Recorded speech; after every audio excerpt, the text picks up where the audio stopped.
Jim, your mic's off. Stream on. I'm Jim Williams, evidently with my mic off, and Chris King. Happy Tuesday and happy Rock Chalk Jayhawk if you happen to be a Kansas fan. The Kansas Jayhawks are the reigning champions now of the NCAA men's basketball. So you got Kansas and you got South Carolina on the women's side, and we can start talking hoops again in about 2 months for college. Right now, it's a Jayhawks win, and unfortunately for many out there, the Carolina run with the Tar Heels, all 5 of them, player-wise, can come in a little while. We can chat about that. We got a guest coming up. We're going to talk baseball, and anything he wants. There's plenty of, you all know Ray. You love him. Sometimes. No, I'm just kidding. We always love Ray. My partner in crime on the Buccaneers pregame show, Ray Kennedy, will join us to talk about baseball in just a minute. However, before we get started in that, Chris, we want to, of course, chat about our buddies at Caesar Sportsbook, because they're our guys. Caesar Sportsbook is going to give you $1,100 in first bet insurance. Place your first time wager of up to $1,100 and get it back in the form of a free bet if you lose. Okay, so even if you lose, you still win. All right, but here's the key: you got to use our promo code. There's the promo code in the show box below. Go to the show box below. It's down there. Click on it. Open it up.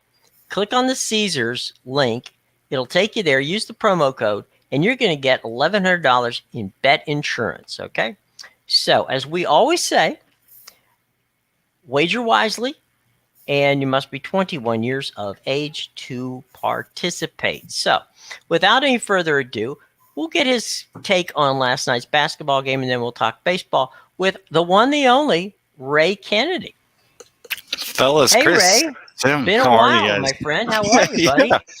Mo, it's good, boy. I tell you what, dude, I'm glad I didn't run for the glad I didn't run to the sports book at halftime last night and try to put some late money down on the Tar Heels because they're up by 15 at halftime. But Chris, man, Kansas came back and locked that thing down. Is that who you liked in that game? I did say I thought Kansas would win. I was worried not just about North Carolina's lack of depth, which we did see in spades last night, where they played 6 guys. You had one guy throw up on the floor. And I was worried about Baycott. I know people are going to now bring out the conspiracy theory that he slipped on a loose floorboard in the Superdome, and that's how he got hurt in the final minute. The bottom line is, if he was going to get hurt, he would have gotten hurt in the first 39 and a half minutes on that floorboard rather than on the next to last possession. He was dealing with the hurt ankle anyway coming into the game, so it wasn't like there was and that's what I think it was the same leg if I'm not wrong, if I'm correct on that. But no, you're right. Yeah. And the big thing was, that bothered me was that they gave the most outstanding player to Agbaji. I don't think when you shoot 4 of 9 from the field and go 3 of 8 at the free throw line and score 12 points, that you should be the most outstanding player. We said yesterday that if it was going to go to anybody, it should have gone to McCormick based on what he did against Villanova, 25 and 9 in that one. Then he had 15 and 10 yesterday, including, the last 2 buckets of the game that, changed the outcome of that contest. But of course, Vegas and everybody wanted to, minimize their losses and give it to the guy that was the, the prohibitive favorite at plus 120 as opposed to some guy that was plus, 1,000 or 1,500 or whatever he was.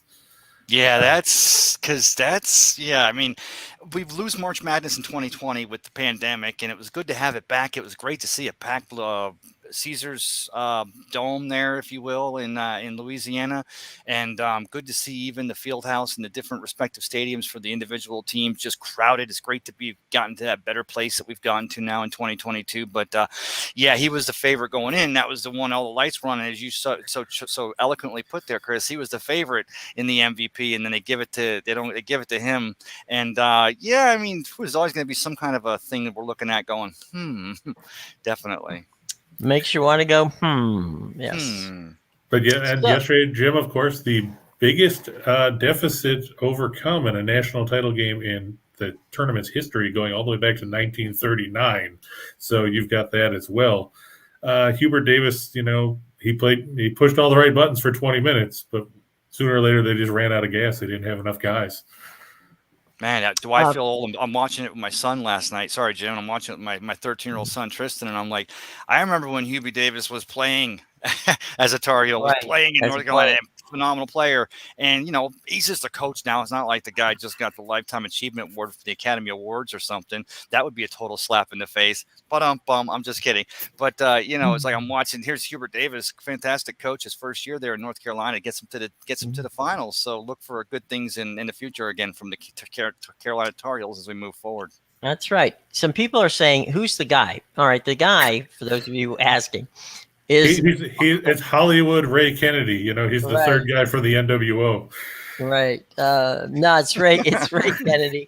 Ray covers the Tampa Bay Buccaneers and the Tampa Bay Lightning and the Tampa Bay Rays and all things Tampa Bay. And so we want to talk. He also covers baseball and football, and is.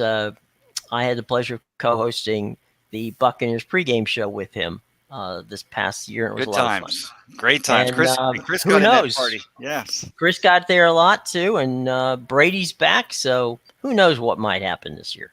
But we didn't bring you here to talk about Brady. We want to talk. We can talk about Austin Meadows getting traded yesterday. Ray, what do you make of that? The narrative here is the reason why the Rays have such a problem with fan attendance is this team doesn't hold on to their superstars. They make trades, they get deals, they make room for a Josh Lowe to come up from Durham and moving Austin Meadows, who they had slated in the DH position to really start the season off. Great outfield player, love this kid, former All-Star. But the Rays continue to always try, and this wasn't such a value thing where trading for Paredes and getting him in here, better known for his he's a young guy, but I think they continue to make room on the roster because the Rays, the one thing you have to do when you're going up against the behemoths of the East and the $275+ million payrolls, and you're having that issue with revenues down here, and of course the stadium thing is now a big hot topic here in the Bay Area. What's going to happen there? But do I hate to see Austin Meadows go? Yeah, because the Rays won 100 games in 2021, and Austin Meadows is a large part of that offense. But I can question them at this point. They continue to pull the right strings there, Chris. Well, are you worried? Do you think part of it was the fact that he's not a contact hitter, and that's something that played into Tampa Bay's strengths is getting on base and stuff like that? I mean, he hit 205 in 2020. He hit just 234 last year. I know he hit 27 homers and drove in 106, but I mean, can you afford to have basically the equivalent of the modern day Rob Deere or Adam Dunn in your lineup when you're Tampa Bay? Well, the irony is that, we see the league now, of course, the Detroit Tigers, their fans and Detroit Tiger fans are happy to be they're really excited to get in Austin Meadows, and rightly so. But as the Major League Baseball even starts to talk about doing away with the shift and doing away with some of these things that the Rays have utilized to their advantage for so long to continue to win the AL East, get to the World Series against the Dodgers 2 years ago. Now you're going against, sometimes you need to have those contact hitters and play small ball. And I think you're going to see that in the future.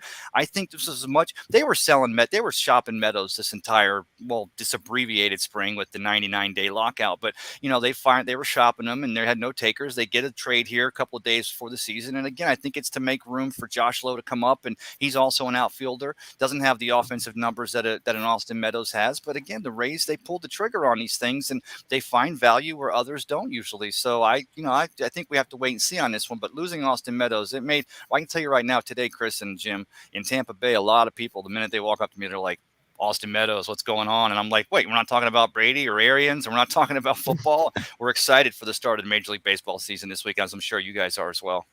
Yeah, for sure. Tim Earls here. Good morning, Tim. Quick question from our buddy Michael. He wants to say how much longer the Rays in Tampa Bay, Las Vegas, Montreal, other. Michael, if I may, I began this business in 1978. In 1978, the A's in Oakland were sold to a gentleman by the name of Frank Morsanti in Tampa. Okay. The A's have been moving out of Oakland since 1978, and they're still there. Okay. Baseball is not going to move the A's, or they're not going to move the Tampa Bay Rays franchise because of two things. One, they have a very strong situation with the 1928 Act, which gives baseball its exemption. The Sherman Antitrust Act? The Antitrust Act. Thank you. The Antitrust Act. Baseball has a full-on Antitrust Act, limited the NBA, the NHL, and football have limited. Okay, so moving a franchise, there's only been 13 franchise moves since 110 years, and 3 of those have been Washington. Because they say the Washington And Senators are always moving. And ironically, the A's have been have been 3. It was Philly to Kansas City, and then it was Kansas City to Oakland. So I don't think they're in any rush to do that. The other thing, and the other reason is this: from a purely financial standpoint, if they want to expand to 32 teams, and the 2 front runners are Vegas, which you listed on your list, and Nashville. If you want to buy a franchise and get into the Major League Baseball, it's going to cost you $3 billion. Okay. So that's $6 billion that 30 teams can split among themselves. If the A's moved from Oakland to Vegas and the Bucks, the Rays moved to Nashville, it would be a net nothing. Okay. They don't get anything for the teams moving. So that's why you don't see in baseball movement as much as you would say, as we've seen we've seen the Rams themselves move back and forth, and the Raiders move back and forth a couple times. So that's the reason you don't see it in Major League Baseball. The Sherman Antitrust Act and the fact that they can get more money for teams when they basically have a situation in that. I'll tell you, the thing that scares me though is, and baseball's been so slow. Sorry, Jim. The thing that scares me is that with the NFL, no, go ahead. And NHL with the Golden Knights, and then with the Vegas with the Raiders, and the fact that all these teams now are really, we've gotten past this whole it's a bugaboo, legalized gambling, and gambling's been around forever. Now it's legalized, and the professional sports are actually kind of okay. We can use this to our advantage, and it's a two-way street. We can get analytics to the sports books, and we can really get delve deep down into our wagers and really have some fun with this. Because really, Chris, as well as anyone, when you start diving down into the numbers, and more knowledge is good, you get away from those silly bets and you start really analyzing that data. And Major League Baseball, I don't know if it's because of Pete Rose and Commissioner Giamatti back in the day and the lifetime ban or what, but they've really drugged their heels with this. But you got to imagine at some point they're going to really start looking at this, because it's a revenue generator, huge revenue generator. And then when that happens, then Jim, I see what you're saying, and I agree with it, but I'll tell you what, there'll be any one of the Major League Baseball teams that, Vegas, when Vegas decides they want to get one and Major League Baseball decides to have one there, they're going to find that way, right? So got to get a stadium. The stadium situation here in Tampa Bay, since the question was originally posed, is Stu Sternberg gets 50% of the development rights for that 80 acres of Tropicana Field. And anyone who lives in the area especially knows that that's worth several $1 billion, that entire 80 acres where the Trop currently exists. The mayor of St. Pete's also put the Albert Whitted Airport down on the waterfront back on the table as far as a possible site for a waterfront stadium. That happens to be right next to the Dolly Museum and just across the street from that new $100 million pier. The aesthetics work. It would be nice to have a field down there. I'm tired of hearing people in Hillsborough County say, well, we hate to travel to Tampa. You come over to the beaches, enjoy yourself. I'll go over when I need to see the Bucks and the Lightning, but enjoy Pinellas County when to see the Rays play. But at the end of the day, they've got to get a stadium situation done here. The St. Petersburg has the advantage because of that 80 acres of development rights that Sternberg gets if the team is here in 2027. But, the city and Sternberg really have to start getting to the table and working this thing out, because if a stadium is what they want to get, then they're going to have to get this thing done quick. Yeah, one other quick thing Michael wanted to know about the attendance. The attendance at Marlins games are less than the Rays. The Rays outdraw the Marlins. Yeah, the Rays drew 761,072 last year, which was 14th in the AL. The Marlins drew 642,617, which was dead last in the National League. Yeah. Either way, nobody thing, really turning out to watch either of those teams, which is weird because, like Ray said, Tampa Bay won 100 games. I could see Miami, nobody watching them because A, you're in Miami, and B, the Marlins were terrible. But still, the numbers I'll are tell you that depressed by quite a large margin. the Miami soccer team draws more than the Marlins does.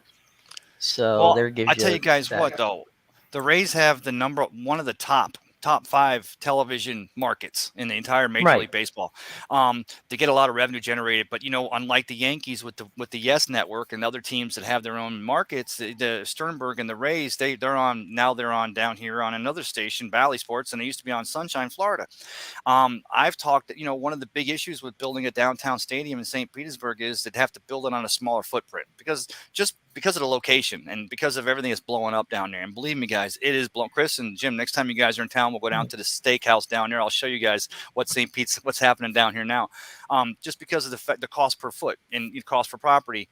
Talk about building a smaller stadium, and everybody always poses out there, well, you guys won't be able to host an all-star game. I don't care about an all-star game. Give me a 20,000-seat Tony Stadium with great sight lines. Continue to put it on television. Let Sternberg run his network. Charge me $100 a month pay-per-view so I can catch a game at 4 o'clock. Problem is in Tampa Bay and the Bay Area, because it's a beach community, get to the months of July and August, it's really, really hot, and people get home from work, and we don't, say they may not drag a family of 5 out to the game and drop $2, but at the same time, they'll stay home and watch it on television. But when you build that stadium down there and you get rid of this, away from this whole thing where it's a big concrete, Tropicana Field's been cursed with that moniker since it was Jim, back in the day, it was the world's largest indoor flea market, the big white elephant there. You give me a Tony down front stadium, waterfront stadium with the walk-up crowds and all the young, the young people and having a good time down there. Now you start to generate a reason to want to go there. Now there's reasons to go. You got, eye candy. There's stuff going on there, and you start building that attendance. It's always been ironic that we've got one of the top 5 teams in the American League the last 5 years, 10 years, and yet we're still continuously low in the attendance numbers. So we got to work with that. Okay, well, let's talk about the league. A lot of people are thinking that the team to beat in the AL East and possibly the team to beat in the entire American League would be the Blue Jays. Certainly, they have done some stuff in the offseason. Frankly, Ray, you and I were talking about this, get Chris's input on it. I think you could throw a blanket over the Rays, the Jays, the Red Sox, and the Yankees and make a case for any one of those 4 for making win the division. Do you want to take it first, Ray, or you want me to go? No, Chris, I want to hear what you have to say. Oh, well, I mean, I like what the Blue Jays have done. They've got a very good young lineup. You got Bo Bichette. He had a good year last year. You got Vlad Guerrero, who finished second in the MVP voting to Ohtani. Teoscar Hernandez was good. If George Springer can stay healthy, that gives you 4 good power hitters in your lineup. And you got guys that can – then they got, Chapman from the A's. He's going to be a big thing. Barrios is going to lead the rotation. You got Alek Manoah in there. It's a pretty good organization. I liked when they were playing in Buffalo. They did a lot of renovations to what's now had 37 different names, but I'll just call it Pilot Field because that's what it was when it opened in 1988 when I went there for the first time. And, Boston, they made some moves. They got Trevor Story. They still have Xander Bogaerts, Rafael Devers, J.D. Martinez. The question is, can their pitching hold up? Because Chris Sale, of course, has had issues again, and he probably won't pitch until, I guess they're targeting late April, early May. He and Eovaldi will be the front end of that rotation.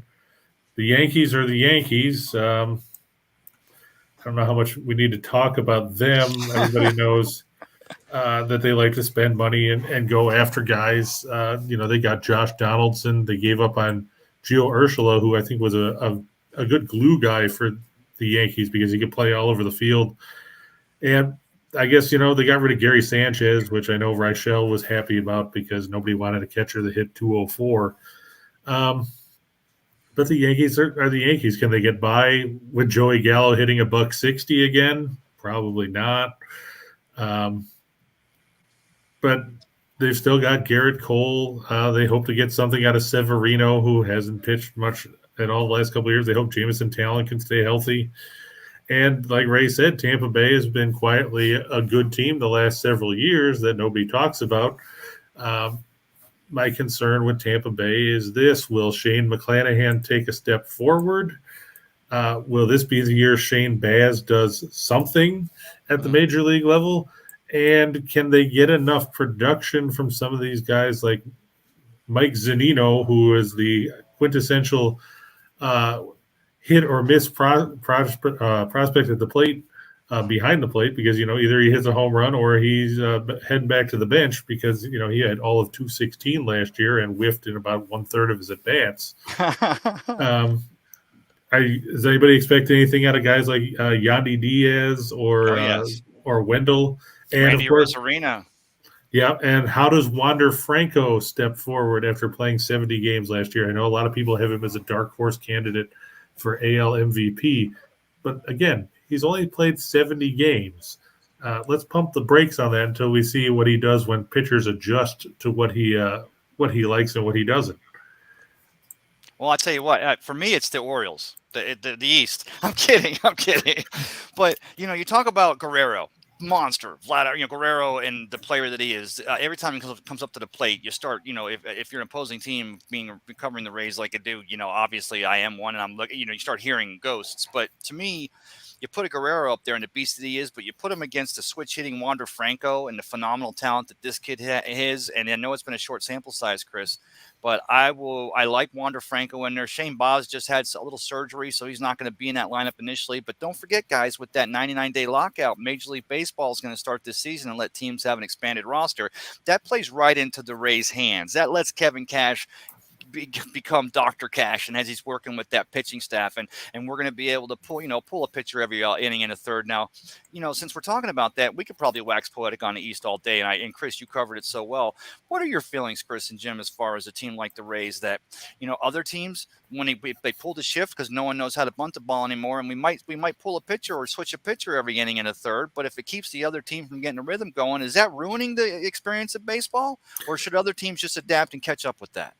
To me, the thing that's going to ruin baseball is that they put the DH in the National League, because I hate it. Oh, yes. I've never been a fan of the DH. I don't like it in the American League. I don't like that they're going to bring it over and ruin the National League, because, I like the strategy that not having a DH has brought, because, if you get in the 5th or 6th inning and it's a 1 or a 2-run game and you've got guys on base, you have to decide if you're going to let your starter stay out there or if you're going to take him out of the game. Now you don't have that. Now you just have some, guy who looks like he should be playing beer league softball, like Nelson Cruz, come up and bat 3 or 4 times a game and then go back and sit on the bench. I don't think that, the shift or anything like that is bad. I don't think that being able to change your pitchers all the time is bad. I just wish that they would have left the DH alone. I don't have a problem with the way the Rays do things. I mean, it's proven to be effective. I mean, everybody panned them when they did the opener thing, especially with Ryan Stanek, who, of course, is no longer there. But, everybody panned them when they did that, but it seemed to be an effective thing, and then other teams were trying it. So it's just a matter of, seeing if something pans out, and then if so, everybody jumps on it. If it doesn't, then people just laugh at you and say that, you're an idiot. Copycat. Yeah, and you've got Nelson Muntz from The Simpsons going, ha ha. It's a copycat league. So, I mean, you look at it and you say, okay, there's 7 former Tampa Bay Rays front office men running baseball teams now. And so if they're not doing something wrong, that's you're seeing a lot of the Rays influence. The old in football, you look at the coaches, right? The Dungy tree and all the different coaches, Belichick, different situations. In the Rays situation, it's front office. How can I run a front office efficiently like that? Stu Sternberg made all of his money on Wall Street. He's an investor. Right. He buys low and sells high. which is exactly the way this run. Because the first thing we want to compare him, to Billy Bean and the Rays and the A's Right. and Moneyball. I like that. I like those analogies or the symmetry, but I also like the fact that Stu Sternberg, like I said, buy low, sell high. The Rays do that, and they're all about, and especially as analytics have become such a strong part of all sports, not just Major League Baseball. And like you said, Jim, so many other teams now are buying into that. Which again, if you flipped it, since you mentioned football, it always makes me wonder why, when the Buccaneers have had a championship season and they make it deep into the playoffs last year, why teams pass over a Byron Leftwich or a Todd Bowles for a head coaching position when those guys are in there seeing how the sausage is made and they understand what it takes to be a championship team. But then you have teams, they go out and they hire these coaches from college or retreads or whatever. So it's just one of those things where I just thought I'd throw it in there. Sorry. Michael asks, will baseball ever have a salary cap or a cap ceiling like the NHL? The answer is no. They basically have what they call a luxury tax, which you're allowed to go up to. They've extended it a bit, but no, baseball does not have any interest at all in salary caps, and they haven't shown any interest in it. We talked about the American League. Let's talk a little bit about the National League. Now, the Braves, to me, are still, I don't care what the Mets do. The Braves still, to me, are the team to beat in the East. The Dodgers are the team to beat out West. And in the Central, flip a coin between the Brewers and the Cardinals. But nobody ever puts the Cardinals on a coin. True. If there's one team that I despise more than it, I mean, I despise Atlanta because I live down here, and I never liked the Braves, even when they were on TBS. It's the Cardinals. Everybody knows that any self-respecting Cubs fan with any sense of dignity despises the Cardinals. I don't care how good St. Louis plays. I don't want to hear about how they have the second most World Series trophies in the National League or anything else. The bottom line is nobody likes the Cardinals if you're a Cubs fan. And it's probably just as similar as, when you're a Bucks fan, you don't like the Saints or you don't like the Falcons or whatever. Oh, nasty words. Yeah. And Chris, I tell you what, I was so fortunate, and Jimmy, you backed me up on this. Growing up here, my grandparents living on Reddington Beach back in the early 80s. The beaches were the first places to have cable. So we had the basic cable there in my grandfather's house, and I was staying there. And every day after school, I got home, and it was WGN and the Cubs, WOR and the Mets, and then WTBS and the Braves. I grew up with that, with the loving, like you said, Chris, loving the planning that goes into, do you pull a pitcher now? Do you stay with the John Smoltz for another half an inning? And one of the things that I don't like about that is that they're trying to make consistency across the league, right? Baseball's trying a lot of stuff with talking about bigger bases, talking about using that device to send in the signals so teams can't steal them, talking about doing away with pitch clock for the pitchers to try to speed the game up. Baseball's finally starting to get out of their own way and trying some of these things. And I think that we're walking a fine line here, because I agree, you don't want to do too much to the national pastime. There's a romanticism to baseball in the history, and going back to when it was Babe Ruth and Joe DiMaggio and Ty Cobb and the way they did things. Going back to shoeless Joe Jackson and 1919 Black Sox. I'm kidding.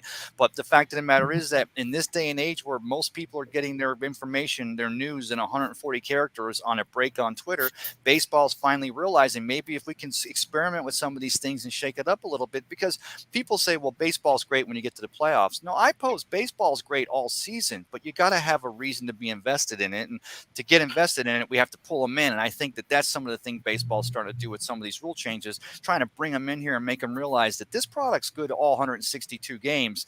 You just don't wait to the playoffs. Get invested earlier, and then we'll see returns at the gates. I would agree with that. Yeah, the other thing, too, is allow people to enjoy something, okay? I don't have any trouble if, Bryce Harper hits a home run and tosses the bat or stands there and watches it. I really don't. Because if you look at a pitcher, when, relief pitcher comes in the game or starting pitcher gets out of trouble, what's the first thing they do? They slam their fist in the glove and they're psyched and they're ready to go. Enjoy the game, all right? Celebrate the game. You hit a home run, that's on the pitcher, okay? Don't. I get tired of that. That and the stupid unwritten rules of baseball. That I'm a baseball fan, but stop with this unwritten rule crap. Well, And the unwritten rule is Tim then when Merrill the and I guy are comes going to up, have he's going to a get long plugged in the season head. because the Braves are not a third place team to me. We'll see. Don't forget the only rule of Fight Club is there's no Fight Club. That's right. Kidding. There you go. Well, let's see. So in the National League, we like who? Chris? Well, I mean, I think you have to lean towards the Dodgers. They don't really have any holes in their lineup as long as, they can keep their pitchers healthy, with Urias, who won 20 last year, Bueller. Anybody? Bueller. Clayton Kershaw, he doesn't have to be relied on as being the guy to do everything this year. He can probably slot down as a number 2 or 3 starter this year, which is a boost for him because he doesn't have to worry about being the ace of that rotation at this point. They got Freddie Freeman to plug in to that lineup. So now, you've got Turner and you've got Muncy and you've got Freeman and you've got Mookie Betts and you got Cody Bellinger. They traded Pollock to get a closer and Kimbrel. Justin Turner's like 403 years old, but he's still out there playing. Chris Taylor, you got a lot of guys out there that you can mix. Dave Roberts can mix and match however he wants in the lineup, and then you've still got a pretty good pitching staff, especially if we ever figure out what they're going to do with Trevor Bauer and his situation, which dragged on incessantly all year or the whole second half and then into the off season. And I think it's still going on now, even though they haven't done anything with it. You know what? Trevor Bauer and Deshaun Watson should get a new sitcom called Bosom Buddies. Have them move out to a little condo in California and figure things out from there because that story continues to drag on. But, Chris, the thing is last season, remember going into the postseason last year, it was the Dodgers at Dodgers win 106 games. The Giants win 107.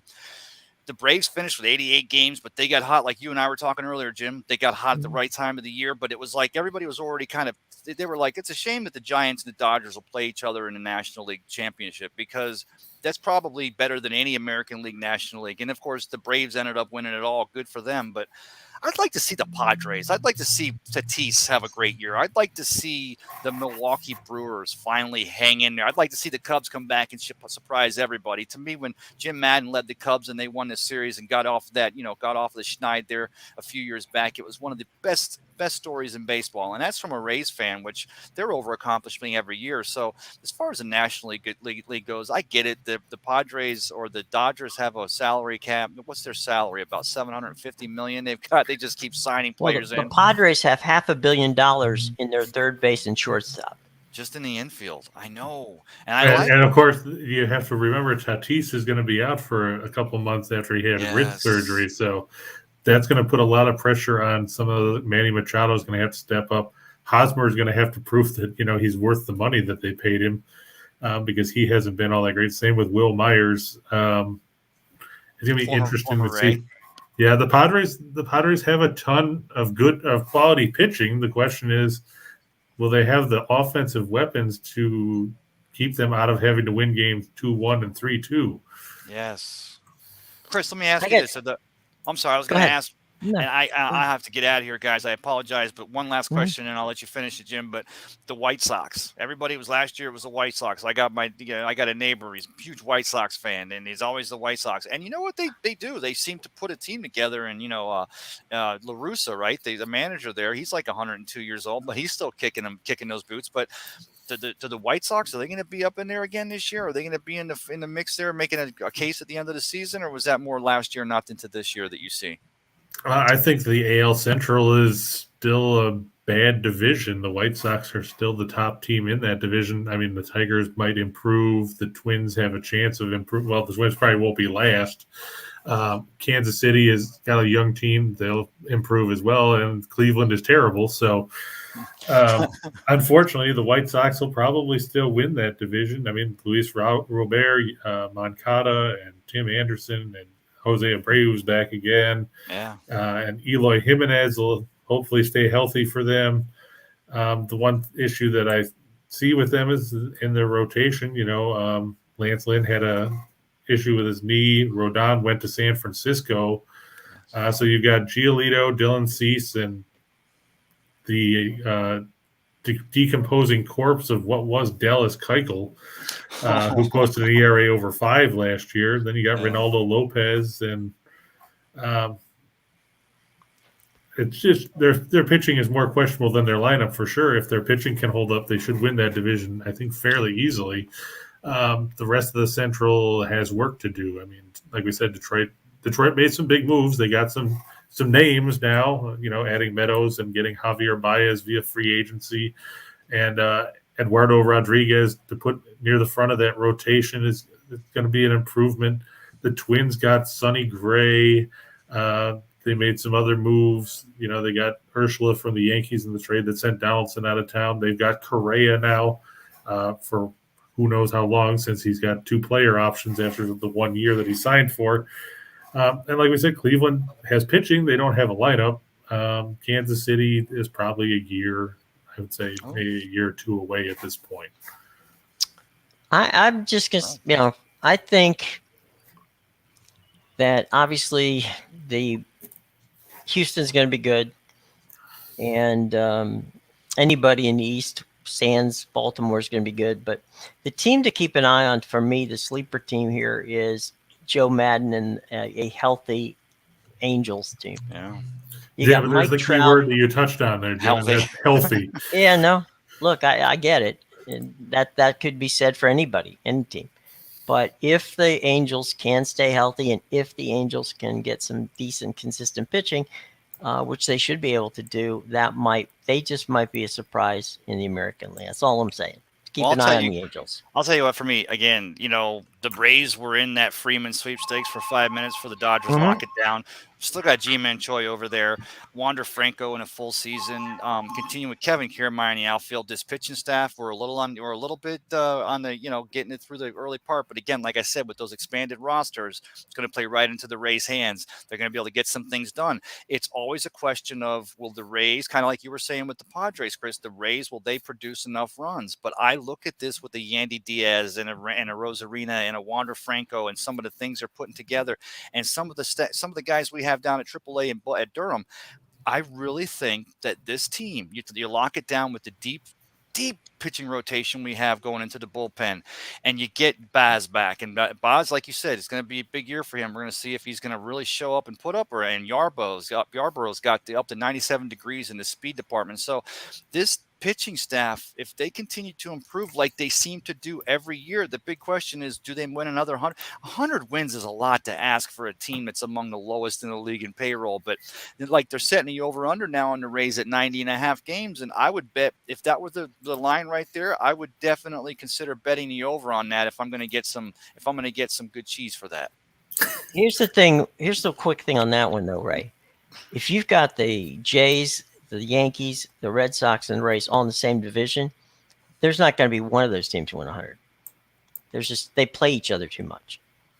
The Jays will make that hard, Jim. You're right. With an improved Blue Jays team, suddenly now they're because it seemed like the Jays were winning their fair share against the Rays last season.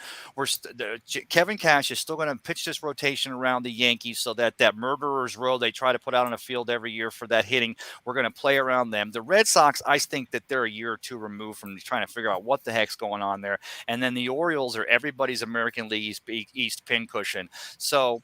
Is it a tall ask the Rays to get up again in 90 wins, especially with an improving Blue Jays team, and the Yankees kind of starting to seem like they're going to figure it out, trying to get the Aaron Judge arbitration done and trying to get back, the Yankees are always a dangerous team, but for some reason, especially with the way Kevin Cash utilizes this pitching staff, we have the Yankees number. I just don't see that changing in 2022, or at least I haven't seen anything to make me feel that's changing as of yet. Well, Ray, we appreciate it, buddy. We know you got to go. I'm sorry for rambling, guys. It's just great to talk to you. I haven't seen you in a while. Not at all. It's always fun. You take care of yourself, and we'll be looking for your stories out there, and you're covering the season, and it all starts on Friday. And the latest Cup of Ray. And a Cup of Ray. Yeah, Cup of Ray coming to you. And sometimes it's a shot. Sometimes it's a shot of Ray. That's the After Dark. Keep it straight. Thanks, Chris. Thanks, Jim, for having me. You guys have a great day. All right. Take care, Ray. Take Bye-bye. care, brothers. Ray Kennedy. You can read his articles on Sports Talk Florida. You can also read him in the Bucks Report, and he's all over the place. So Ray Kennedy, who covers the American League and the Tampa Bay Rays. Thanks him for joining us today. And now let's talk a little bit of hockey. Yeah, it's weird that we don't have college basketball to talk about now, so we'll just go to hockey. No, baseball's starting on Thursday. Yep, that's true. And I know Tim's going to say, Sabres for the cup, but, I took the Sabres over the weekend, and that was my one mistake for the week because they lost to the Panthers, ending their 7-game point streak. Now they have to face a Carolina team that is 45-16-8, 20-10-4 on the road. And they're trying to hold off both the Rangers and the Penguins for the top spot in that crowded Metropolitan Division race. Hurricanes have 98 points. I think the Rangers have 94, and the Penguins have 92. I think are the numbers. Let me double check because God knows that these things change. Nope, 98, 94, 92. Okay. Look at that. They didn't change. Frederick Anderson, 33-11-3 with a 203 goals against, a 928 save percentage, and 4 shutouts. In net for Carolina tonight against Craig Anderson, 13-9-2 with a 306 goals against and a 901 save percentage. Tim says that he hopes the Canes win tonight because he doesn't want to piss off Canes team when he goes to the game on Thursday. So there you go, Tim, automatically rooting against Buffalo tonight at home because he doesn't want to deal with an angry team when they play on Thursday. These same two teams will be in action at the PNC Arena in Raleigh. So as Billy Red Lions used to say on old Maple Leaf Wrestling, don't you dare miss it. Good seats probably still available because, nobody wants to watch Buffalo. Hurricanes 8th in goals for at 332, first in goals against at 235, Buffalo 25th in goals for at 271, 26th in goals against at 3.5. Hurricanes 5-0 in their last 5 on 2 days of rest. They're 36-15 in their last 51 when their opponent gives up 5 goals or more in their last game. Like we said, the Sabres fell 5-3 to Florida at home on Sunday afternoon. Sabres 26-67 in their last 93 against Metropolitan Division opponents. They're 15-47 in their last 62, playing on 1 day of rest. And those last 2 numbers are, well, you can't get much more cut and dry than that. The Hurricanes have won the last 11 meetings between these teams, and that includes the last 5 meetings at the KeyBank Center. Look for Carolina to keep their momentum going and make it 6 straight in Buffalo and 12 in a row overall in this series. As Anderson slams the door, he has plenty of familiarity with the Sabres when he's from the last 5 years spent in Toronto. So look for Carolina to come up with the win and reach the 100-point mark in the standings on the season with a victory here. And shuffling off to Buffalo. The Rangers and the Devils in a cross-the-river rivalry here. Yeah, these teams met a couple weeks ago, and we thought that the Rangers were going to win, and they were up after the first period and then got blown out in the second and lost 7-4. The Rangers 44-20-6. They're 22-13-2 on the road. The Devils 24-39-6 on the season. They're going to the golf course soon enough. It'll be Igor Shesterkin, 32-10-4 with a 214 goals against, a 933 save percentage, and 3 shutouts for the Rangers. Nico Dawes, 8-10 with a 333 goals against and an 892 save percentage in net for New Jersey. The Rangers 18th in the league in goals for, just at 3 per game, but they're 3rd in the league in goals against, allowing just 2.6. Meanwhile, the Devils 1 slot higher than the Rangers offensively at 3.04, but they're 4th worst in the league when it comes to watching the red light go on behind their goaltender, giving up 3.68 goals a night. The Rangers 5-1 in their last 6 on the road. They're 42-16 in their last 58 as a favorite.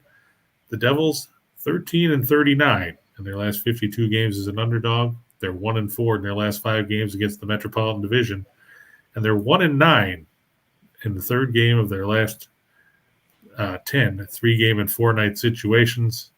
The Rangers looking to put the 4-3 shootout loss to the Flyers at home over the weekend behind them as they play tonight. And the Rangers, of course, 8-1 in the last 9 meetings between these teams, and they've won 5 of the last 6 in New Jersey. apparently New Jersey is just the backyard of Manhattan as far as the Rangers are concerned. For them to go on the road and beat up on the Devils as the Devils get one game closer to cleaning out their lockers. To getting it done. Quick note here, folks, real quick, before we move on to the National Basketball Association. Caesar Sportsbook has an $1,100 first bet insurance. Place a first-time wager of up to $1,100. Get it back in the form of a free bet if you lose, okay? So that's a good deal, but you have to use our promo code, and there it is. All of it's in the show box below. Remember, you have to be 21 years of age, and always, always please wager wisely. Okay, so let's go to the hardwood, where we got some teams that are battling it out for playoff spots. Yeah, we're going to start in the Southeast Division, the Miami Heat. All of a sudden, have found themselves after we talked about how bad they were a couple weeks ago. Now, all of a sudden, they've been winning games. They're favored by 5.5 over the Charlotte Hornets. This game coming to you from the FTX Arena, I think is what they call it now, of course, in Miami.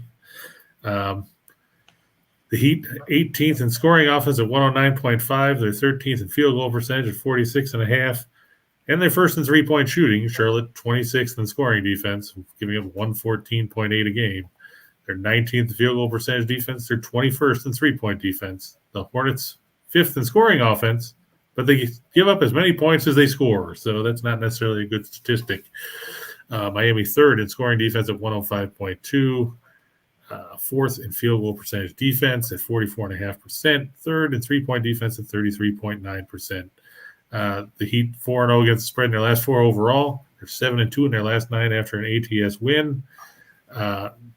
Charlotte 8-18-2 in their last 28 against teams with a winning percentage above 600. They're 1-6-1 in their last 8 on Tuesday, and they are 0-3-1 in the last 4 meetings with the Heat. Just taking a quick look at the old injury report here, because God knows there's long enough ones for some of these teams. The Heat have a whole bunch of guys that are questionable. Dwayne Dedmon, Kyle Lowry, Caleb Martin, Markieff Morris, P.J. Tucker, and Gabe Vincent. Charlotte apparently decided not to submit an injury report because they don't have one on here. So I'm guessing the hope is Gordon Hayward will be back for them. I know James Bouknight has been dealing with that neck injury. Last I knew, he was not cleared to play, but that could change. Either way, Charlotte has had struggles on the defensive end of the floor this season. Miami, like we said, has suddenly found themselves after that horrible stretch where they were getting beat by everybody, to the point where I took the Sacramento Kings against them last week and then watched them finally, turn things around and win by 23 points. Since then, they've beaten Boston, Chicago, and Toronto, those last 3 all coming on the road. Now they get to come back home. I think the Heat and Eric Spoelstra pick up their 28th home win of the year and their 52nd win at home, or 52nd win overall, as they prevail over a game Charlotte team that is going to be in the play-in tournament. Who they'll play, well, we'll have to wait and find out. And Tim thinks that the Heat do not want the number 1 seed. They may get it just because there are people below them aren't playing well. They did play a good game the other night in Toronto, and Michaels loves Toronto -4 against Atlanta.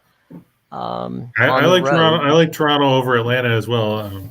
I think that they should get the advantage over the Hawks. I know the Hawks have won 5 straight, but like Michael said, they're going on the road. They're just 15-23 away from home this season, and the Raptors need this win to hopefully if they win and Chicago loses, they would bump up to the 5 spot. Yeah. They're not going to finish much higher than 5, but 5 is better than 6 when you get right down to it. As for the Heat, they're 2 games ahead with 3 games to go. There's really not a whole lot of wiggle room that they can get to where they would fall out of the 1 seed at this point. When you get right down to it, the Celtics are 49-30, then the Bucks and 76ers are both 48-30. So you figure the most of the 3 teams to come up with is 52 wins.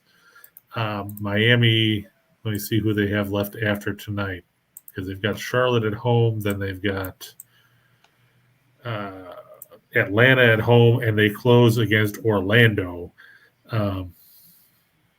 I think the Heat might end up backing into the 1 seed, whether they like it or not.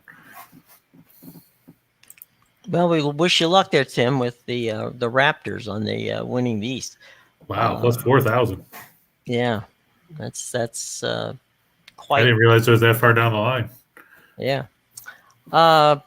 Let's see. We got dun, dun, dun, dun, dun. All right, we got 2 for the money coming up. Jim, we've only done one NBA game. Oh, wait a minute. There's more.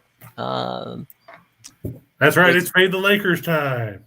Right. We need some No music wonder I for that. forgot it. The Lakers are playing. Okay. Yeah, we need some music for that or something. Whoa, 750.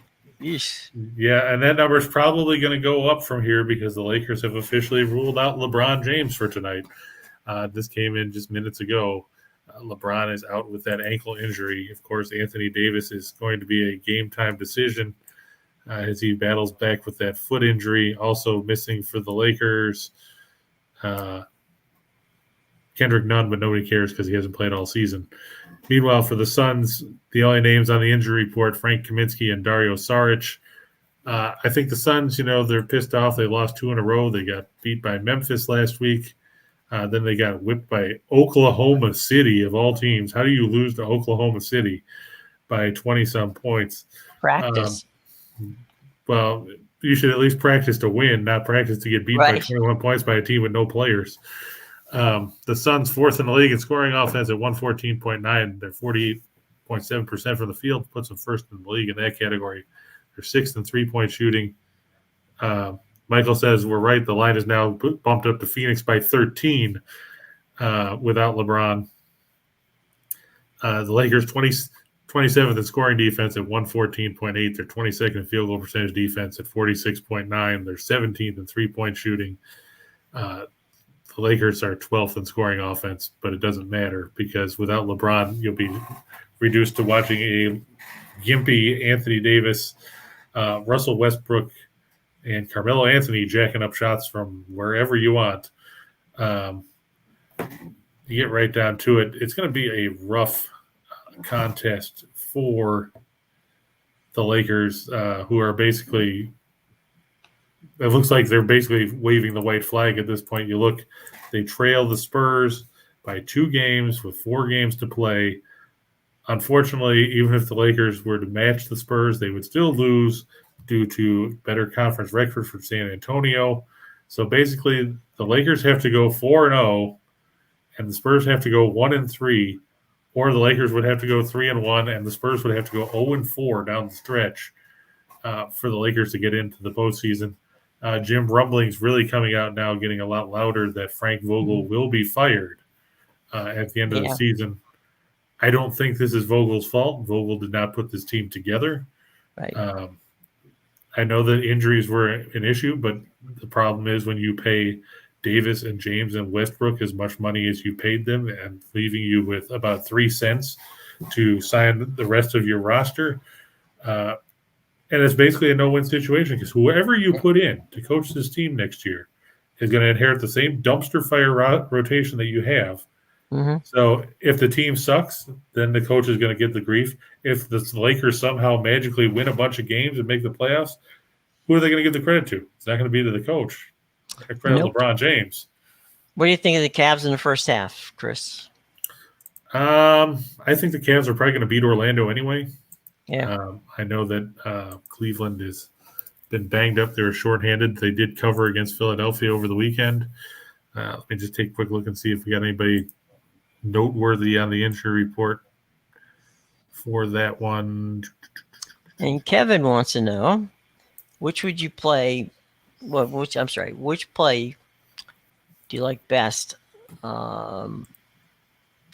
Philadelphia, Houston, Milwaukee, Utah. I'm not touching Houston. I don't care how many points they get.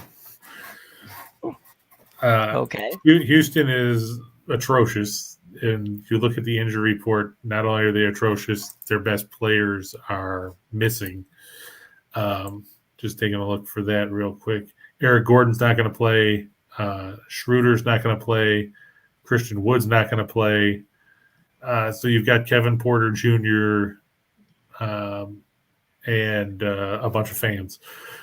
I would rather take Vernon Maxwell at whatever age he is now and put him on the floor over the guys that the Rockets are going to have suit up. I would not touch that game. I don't care if they're getting 17 points. I don't care if they're getting 50 points. I don't care if they're getting 300 points. The Rockets played that badly defensively. They could probably still lose. Philadelphia over Indiana. I like that one a little bit better. I mean, Indiana's basically mailed it in. They have no players to speak of other than Halliburton and Hield, which is it's the makings of a good backcourt. Don't get me wrong. Unfortunately, they don't have any other players to support them. Let's see. Milwaukee and the Bulls. Well, fun stat about this. Chicago, since January 1st, against the top 8 teams in the league, is 0-15. They haven't covered in their last 8, I think, in those situations. So if I was going to lean on any of those, I'd probably lean on Milwaukee minus 5.5 over any of the others, just because Utah, you don't know if they're going to end up under or not. I know Memphis has a bunch of guys that missed the last couple games that could play again tonight. I'm just looking here. Memphis. Okay, where'd they go? Meanwhile, while Chris is somebody looking, ate their injury report. There you go. Dylan Brooks is doubtful. John Moran is out. Everybody else, Steven Adams, Jaren Jackson, all those guys from Memphis will be back. So the way Utah struggled defensively of late, I can see that one going over the number, so I wouldn't lean towards the under. Out of that group, I would stick with Milwaukee minus 5.5. So, look, we're giving you a free betting guide it's over 100 pages long, and it's got all kinds of great stuff. Chris has written for it. Future odds, predictions, World Series, ALNO Pennant, AL NL MVP, ALNL Cy Young, something that Chris knows a little bit about, AL and NL Rookie of the Year, and much, much, much more. You get the entire preview, which is an in-depth analysis of each team, the players, to inform you on your betting strategy for the year. You got 5, count them, 5 advanced betting strategies that you need to know, including umpires, bullpens, line value, advanced stats, weather, etc. And it is free. All you got to do is go down to the show box below, like we told you before, and sign up. And you'll get your free copy sent directly to your email box, probably, I believe, tomorrow morning, right, Chris? That's what I understand. Yeah, it's supposed to be tomorrow. So tomorrow, you wake up and you get your baseball information. At the worst, you get it on Thursday. So that's not a bad deal. Well, James said he just started reading it, so I don't know if it actually went out already or not, because nobody told me. Okay, well, maybe it did. Maybe and Nathan, yeah, I would take Cleveland minus 4.5 in the first half against Orlando. That's probably a pretty safe bet. All right, let's go 2 for the money, my friend. We got 2 coming up here. All right. And yeah, we talked about Carolina over Buffalo. Don't need to talk about that any further than that. Edmonton over San Jose. The Oilers are playing good hockey all of a sudden. San Jose pretty much mailed it in with the way they tanked last week against Arizona and then Colorado and pretty much everybody else. Mike Smith's supposed to start against James Reimer in net. The Oilers playing good hockey. You know, they've won 4 straight, 5 of 6, 7 of 10. San Jose has lost 3 in a row, 4 of their last 5. I just think that the Oilers are the better play here. Miami over Charlotte, we talked about, and Philadelphia over Indiana. Hield and Halliburton would have to score about 70 for Indiana to hang in this game.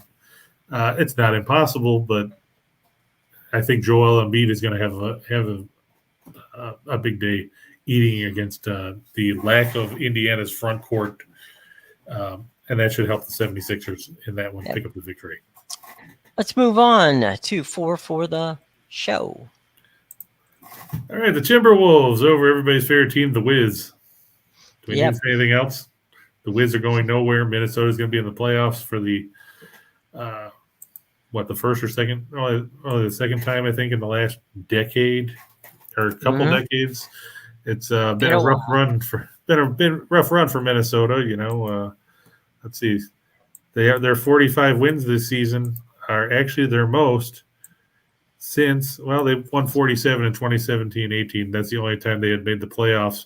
going all the way back to 2003-04 when Flip Saunders was coaching. That's been a minute. Yeah, so this 45 wins also the second most that Minnesota's had since that 03-04 season. And they've got a chance to, equal or surpass the 47 wins they had in 2017-18. They should get an easy win tonight over Washington, who's done for the year at this point. We talked about Phoenix and the Lakers. That number just keeps moving. I imagine it's going to get worse before it gets better. But, hey, when you're the Lakers and you're terrible, why not? The Rangers over the Devils we talked about, and I like the Bruins. They're playing the second game of back-to-back. I know everybody's on Brad Marchand for that hit he put on Andrew Peak yesterday into the boards, but Peak was actually facing the right way. So, I mean, Marchand hit him in the face. He didn't hit him in the back like he usually does. So, kudos to me. He's actually learned from those 17 suspensions he's taken. But either way, I think the Bruins are still better. They'll get the upper hand on the Red Wings, much to the chagrin of Detroit Lenny. Yeah. So let's go to the big show. Yeah, look at some of the marquee matchups we got here. Look at that. The Oklahoma City Thunder and the Portland Trailblazers. These teams actually had an entertaining game last week. Hopefully you missed it because it wouldn't have been worth watching. But Oklahoma City won in Portland, just in case you were wondering who was on the injury report. Everybody.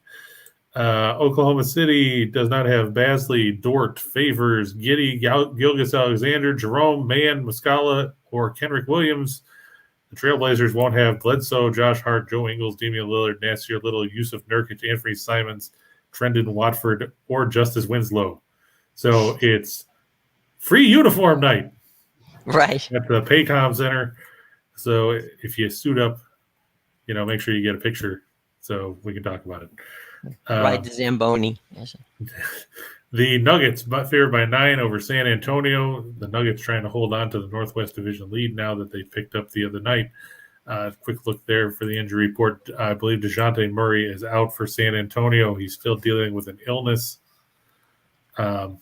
I know he posted on Twitter that he had lost 7 or 8 pounds because of it, and he was mad that, it can't happen now. Jock Landale, Doug McDermott, Murray, DJ Stewart, and Robert Woodard II are all out for San Antonio. Vlatko Kankar, Jamal Murray, Zeke Naji, and Michael Porter Jr. out for the Nuggets. Jeff Green is questionable. Doesn't matter if he plays or not. The Pelicans over the Kings. The Pelicans with a win will clinch a play-in tournament berth. So good for them. Sacramento going nowhere fast. They won't make the playoffs again. Injury report there. Terrence Davis, De'Aaron Fox, Richaun Holmes, Domantas Sabonis all out for the Kings. Jonas Valanciunas is questionable for the Pelicans. So watch out for that. He's got a sore ankle. Cleveland over Orlando. The less we have to talk about Orlando, the better. Brooklyn and the Nets or the Rockets. I just think that this is going to be a game where Houston gets trucked. Basically, I mean, they're going nowhere. They have nothing to play for but ping pong balls. So losing is in their best interest. On the ice, I'm going to take the Stars over the Islanders. The Stars play well at home. The Islanders have won 4 in a row, but there's always that ticking time bomb that's known as Semyon Varlamov in net. He's due for a regression. I'm going to take the Preds at home over the Wild. The Preds trying to catch Minnesota for second in the Central Division. They're also trying to hold off the Blues and everybody else and get in that mix there. Ottawa over Montreal. I just can't trust the Canadians. They're in last place for a reason. Ottawa swept Detroit in a 2-game set over the weekend. Good for them. Mad Sogard got a win in his NHL debut. Remember we talked about him last week? The 6'7" goaltender turned in a good showing. I'm going to go with the Penguins. Yeah, the Penguins over the Avs. And the Flyers over the Blue Jackets. Yeah, the Blue Jackets playing the second game of a back-to-back here. You have to get right down to it. The Penguins, they lost 3-2 the other night to Colorado in Denver. Now they're back at the Glass House. Tristan Jerry should get the start against Darcy Kemper. Philadelphia and Columbus, it's just a battle of attrition. Nobody cares about either one of these teams. Philadelphia did get a win the other day over the Rangers, like we said. Columbus fell in overtime to the Bruins last night, playing the second game of a back-to-back. It's hard to have a ton of faith in a Blue Jackets team that is pretty much done for the year. And we'll give Philadelphia the slight nod there. Yeah. Kevin is asking about 1, 2, 3 leg parlays. Anything that you look at and say this might be a good thing to do? Well, I mean, that's what we put those up for. Right. You know, like I said, I like if you go with the twos, that Miami and Philadelphia are good in the NBA, Carolina and Edmonton are good in the NHL. You can mix and match those if you wanted to. I could throw on the Rangers in there over the Devils, or Minnesota over Washington. Phoenix, the way that line's moving, it's probably going to get to the point where you don't want to mess with it. Yeah, because I mean, like Michael said, it was already up to 13 before. I'll just take a quick look and see if it shifted again, because odds are it probably did. Let's see. It's at 13.5 at most sports books. There's a couple that still have it at 13. Could send us a copy of that winning ticket that you have to our social media account, and we'll see if we can find you some sort of prize. So yeah, I've got a couple of those still in my inbox. I got to get them over to you. Oh, okay. That Sean and those guys sent the other day. Okay. Nathan sent one, I think, too. Okay. But, so if you got pictures of your winning tickets, then we might have some merch for you. Lovely to see it. So, all right. Well, you know, we've had some fun today, boys and girls.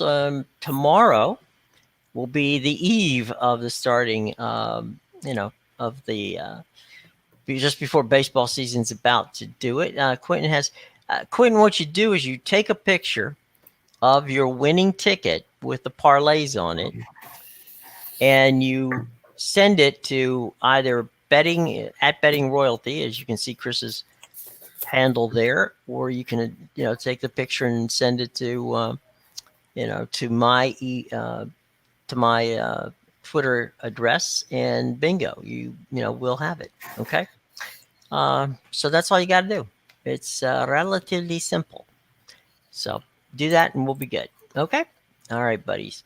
All right. So Chris, any final thoughts before we move on down the road? Other than the fact that Ray showed up on time. Yeah, just a couple quick things. St. Peter's was the Cinderella story in the tournament. Mm-hmm. And then, of course, the clock hit midnight, and now here's the fallout. Doug Eater, Daryl Banks III, and Matthew Lee all entered the transfer portal this morning. Oof. So they won't be there next year. Of course, Shaheen Holloway left St. Peter's to take the job at Seton Hall. Mm-hmm. I'll be interested to see how many of those guys follow him there. And finally, kudos to Austin Matthews of the Leafs last night. He had a hat trick against Vasilevsky and the Lightning as Toronto won 6-2. Gives him 54 goals on the season. He tied the Maple Leafs franchise record for goals in a year, previously set by Rick Vive back in the 80s. So he'll be going. His next goal will end up breaking the franchise record, which is something to say considering that franchise has been around for a while, a couple minutes. Yeah. Hey, Quentin, Chris's Twitter handle is @bettingroyalty. That's @bettingroyalty. And mine is right there in front. It's JW Media DC. But if you want to shoot it to Chris @bettingroyalty, that's where you go with the Twitter. Okay. All right. Well, that seems to be the way to go, ladies and gentlemen. We've had a fun time. Special thanks, as I said before, to Ray. We kid him. We kid him because we love. He's a good guy, and he'll be popping back from time to time. We're going to have Steve Kinsella in here. We're going to have Pete Medhurst. We're going to have a lot of folks talking about baseball this week, and Sean Miller's going to come talk a little bit about soccer for us, and he's going to debut his new show, which will start in a couple weeks. He's going to Spain and then to England, where he's covering both the Champions League and, of course, the English Premiership. So we'll have a lot of guests coming up, and in the next week or two, we're going to have Bill Bender from Sporting News and Rich Cimarello from the Maxwell Foundation, talking about college football and specifically about the draft. So we got all kinds of fun stuff coming up. So hit that like button, because please show us you like us. We like you.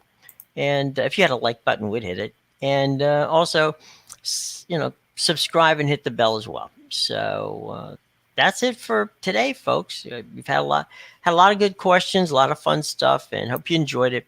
We shall return tomorrow at 2 p.m. All right, so be there with us. We're going to have a lot of fun. Everybody have a great day, and we'll see you tomorrow, 2 o'clock.